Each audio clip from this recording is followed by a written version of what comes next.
இன்றைக்கி ஒரு குட்டி டே இன் மை லைஃப் vlog பார்க்கலாங்க.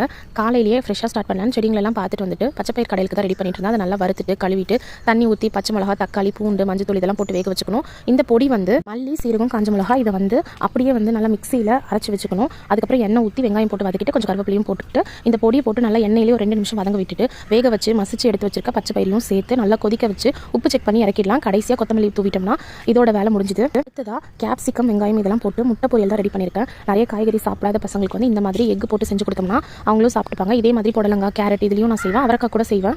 இந்த பச்சைப்பயிர் கடையில் வந்து எங்கள் ஊர் சைடெல்லாம் பெருசாக செய்ய மாட்டாங்க. நாங்கள் வந்து விழுப்புரம் இந்த கடலூர் பெல்ட்டு இந்த டிஷ் வந்து முக்கியமாக கொங்கு சைடில் வந்து செய்வாங்க.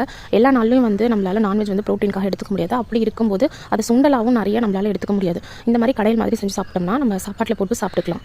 ஸ்நாக்ஸுக்கு மாதுளம்பழம் வச்சு இன்றைக்கி லஞ்ச் பாக்ஸை பேக் பண்ணி அனுப்பிட்டேன். அதுக்கப்புறம் தான் ஒரு பெரிய ரிலீஃபே வரும். அதுக்கப்புறம் கார்டனுக்கு போய் ஏதாவது பூக்கள் பூத்துருக்கான்னு பார்க்குறது வழக்கம். பார்த்துட்டு இன்றைக்கி ஒன்றும் பூக்கள் பெருசாக இல்லை, கொஞ்சமாக சங்கு பூவும் கொஞ்சம் செம்பருத்தி பூ இருந்துச்சு, அதை மட்டும் பறிச்சுட்டு வந்துட்டேன்.